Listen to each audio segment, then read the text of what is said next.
Olá, professores e professoras, a paz do Senhor. Chegamos ao 9º vídeo. Dessa vez, a lição 9, nós vamos falar sobre superstições, crendices e talismãs. Se a idolatria é colocar como prioridade ou como fonte de felicidade algo ou alguém que não o nosso Deus, nós precisamos falar de superstições, que podem parecer coisas bobas do dia a dia, brincadeirinhas como bate 3 vezes na madeira, pular onda no ano novo. Pode parecer brincadeira, pode parecer irrelevante, mas no fundo todas essas práticas têm ali um cunho ocultista e a gente precisa falar sobre isso, porque muitas vezes tais práticas estão distraindo a gente, estão atraindo a nossa fé e nos fazendo pecar contra o Senhor. Então, logo aí no primeiro tópico, para entender melhor todas essas palavras e o que elas significam na prática, eu trouxe aí alguns significados. Então, é importante que esses significados sejam lidos. Nem sempre os nossos jovens, infelizmente, conferem a revista no decorrer da semana. Então, façam esse exercício com eles em sala. Leiam esse significado. São 3, né? Então, a gente está falando aí de superstição, de crendice e de talismã. De repente, cada um deles, um jovem diferente lê. E aí, depois que esses significados são lidos, vamos pensar em que a idolatria, que a idolatria se aplica na prática de cada uma dessas palavras. Então, é importante a gente perguntar aí, a própria pergunta que eu trouxe na lição, identificar termos e verbos que caracterizam a idolatria dentro dessas práticas. Tem alguns verbos aí que eu já quero deixar no radar de vocês, caso eles não consigam identificar quando vocês perguntarem. Como, por exemplo, venerar, confiar. A palavra crença aparece aí 2 vezes, então a gente está falando de crer, acreditar. E depois, logo no final aí em talismã, tem a expressão realizar as vontades. Vejam como essas expressões e esses verbos têm relação próxima com a prática da idolatria. Então, a gente precisa fazê-los pensar e identificar isso, ok? Aproveitem esse primeiro tópico já para questioná-los e fazê-los identificar essas coisas e pensar sobre elas. E aí, no decorrer da lição, a gente comenta, né, como acontece todas essas 3 questões, né, de ser supersticioso, de ter crendices e de usar amuletos e talismãs. E aí, no último parágrafo, tem algumas perguntas de autoanálise. Acho legal fazer essas perguntas e deixá-los, né, questioná-los para que eles possam citar quais práticas são comuns, ainda que em tom de brincadeira, quando a gente fala de superstição. Então, tem aí perguntas que quais práticas, né, supersticiosas concorrem com a nossa fé em Deus? Quantas delas foram aprendidas em brincadeiras ou em filmes e desenhos, né? E se a nossa confiança está em Deus ou pequenos objetos? E aí deixá-los responder, deixá-los citar. Pergunte para a classe, para os alunos, se eles conseguem pensar em alguma coisa que responda a essas perguntas aqui. Isso vai ser importante porque vai fazê-los identificar aquilo que eu comentei no começo. Parecem brincadeiras, parecem coisas bobas, mas no fundo são supersticiosas. E todas essas superstições têm raiz em alguma prática ocultista, de magia, de feitiçaria, que vai sendo propagado na nossa cultura, né, na nossa religiosidade popular, e em algum momento parece que é só uma brincadeira, mas não é. Então, a gente precisa fazer esse exercício de análise crítica dessas práticas para que os nossos jovens comecem a pensar nelas de um ponto de vista espiritual e não só de brincadeiras irrelevantes do dia a dia. Então, façam esse exercício logo nesse primeiro tópico, vai ser importante. Ok? E aí depois a gente vem para um outro tópico muito comum para essa galera, que é o horóscopo. A gente vê muito dos nossos jovens acreditando em signo, colocando ali o ascendente, o signo, às vezes até no perfil das redes sociais. Então, a gente precisa também fazê-los pensar sobre isso. Que procedência tem essa questão do horóscopo? Existe embasamento bíblico para isso? Não, não existe. Então, a gente precisa mostrar para os nossos jovens que a crença em signos é um pecado contra o Senhor.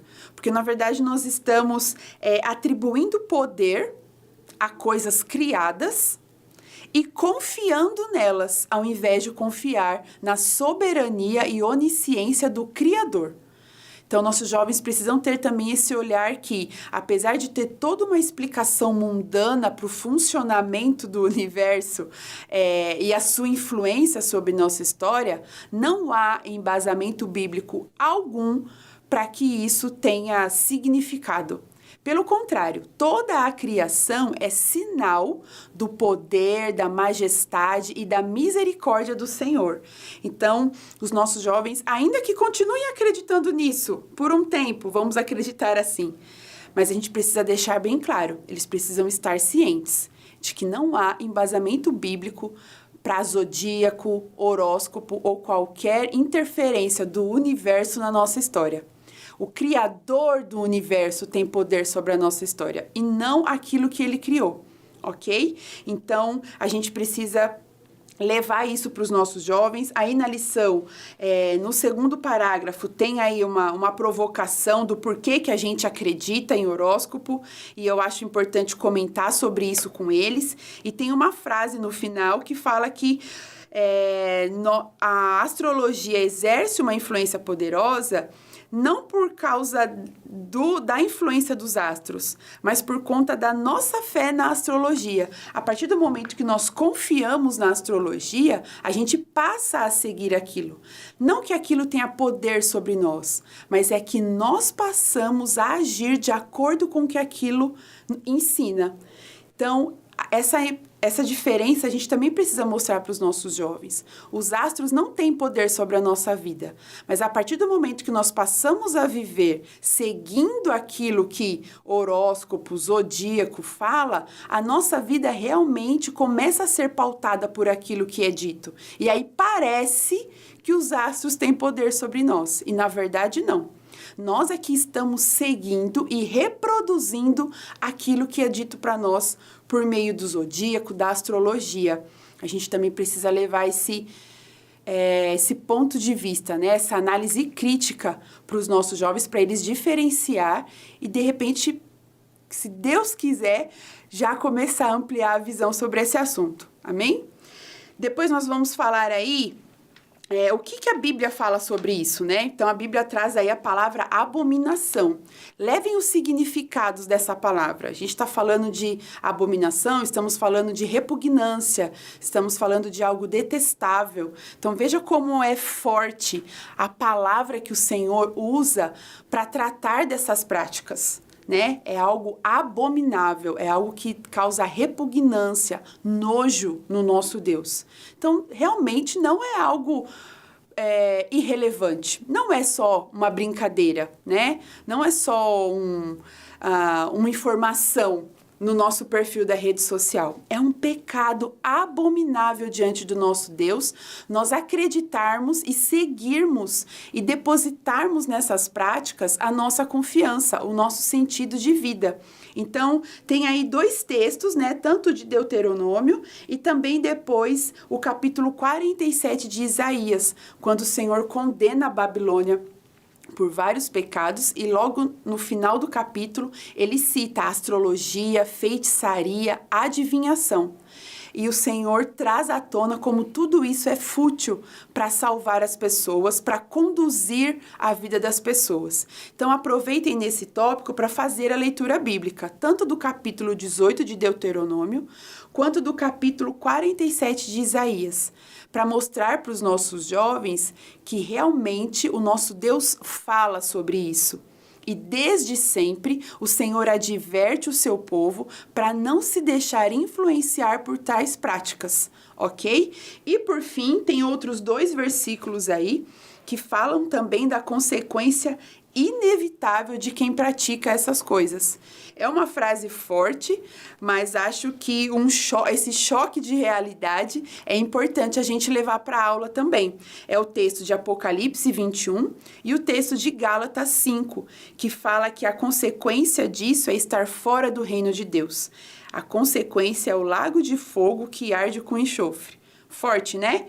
Pois é, e a gente precisa levar isso para os nossos jovens, porque tais práticas, mais uma vez, causam repugnância no nosso Deus. Então, não é brincadeira, a gente precisa levar isso a sério, ok? Então, a gente parte, por último, para superstições, que eu coloquei entre aspas, superstições gospel. Porque pode parecer que isso acontece, esse tipo de idolatria acontece só lá com coisas do mundo. Mas não, pode acontecer na nossa prática cristã também. Pode acontecer dentro da igreja, quando nós atribuímos a objetos, a elementos materiais, o poder de operar milagres, o poder sobre as nossas vidas. E a gente precisa prestar atenção, porque tais coisas distraem, né, a gente. E às vezes, ao invés de a gente estar voltando os nossos olhos para o Senhor, para o Criador, a gente está voltando os olhos e depositando fé e confiança nas coisas criadas.